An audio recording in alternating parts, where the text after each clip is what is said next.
30 years ago, I arrived in America in a tiny little boat. The capacity boat was only 25. We loaded up with 60 people and crossed the Pacific Ocean for better lives. The space was so tight, I was inhaling the air the other one was exhaling. Only things we had on the boat was rice and water. As soon as we landed in America, the church group took us in, and they tried to give us hugs and kisses, and I totally got frozen. The Oriental custom is you just gently bow in initial introduction. And the food, table was loaded with the hamburgers and hot dogs and beans. Everyone was interested in hearing about our journey to America, but I was so glad I couldn't understand what they were saying. I was so busy, stuffing my face with the food. One would think coming to America is culture shock, but you haven't seen nothing yet. Until I moved to Utah 10 years ago.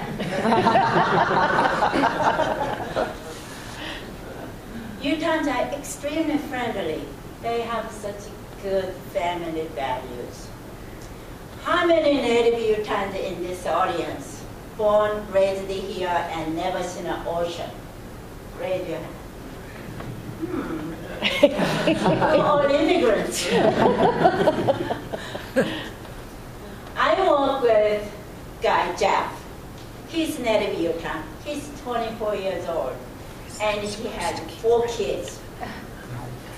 Graduated from high school, went to mission for 2 years, got back, and get married, and boom, boom, boom, boom, there's 4 kids.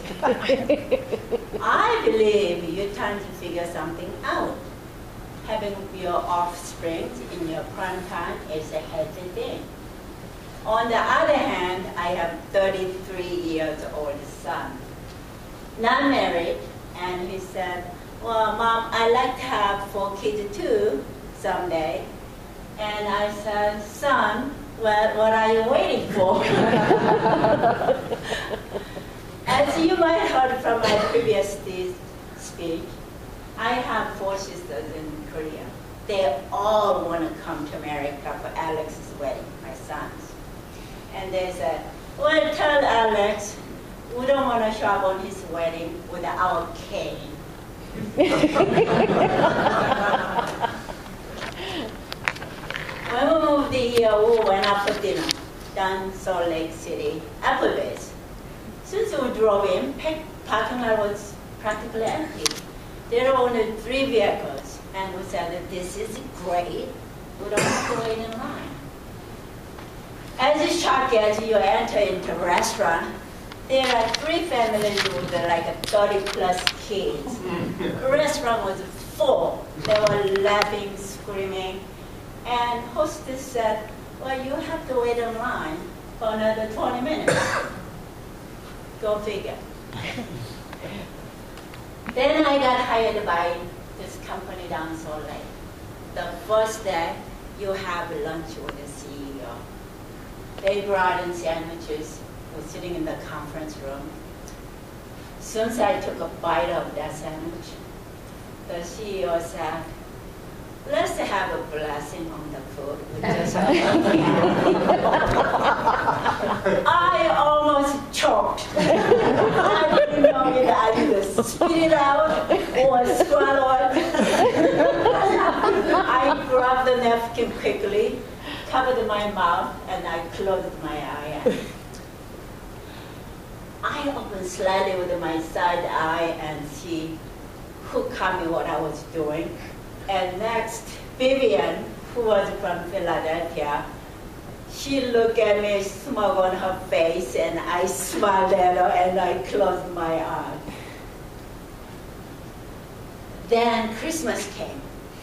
I got an email from corporate communication saying, anybody interested in singing in the company choir, please sign up.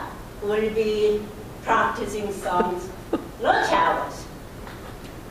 I said, company choir, this gotta be interesting. But what do I know? I'm in Utah. And this choir actually come around and sing a song beautifully, just like professionals. And one day I was having major problems in IT, and they started singing a song, and I was about to head it. I said, hey, you guys, unless you can solve my problem, please move on.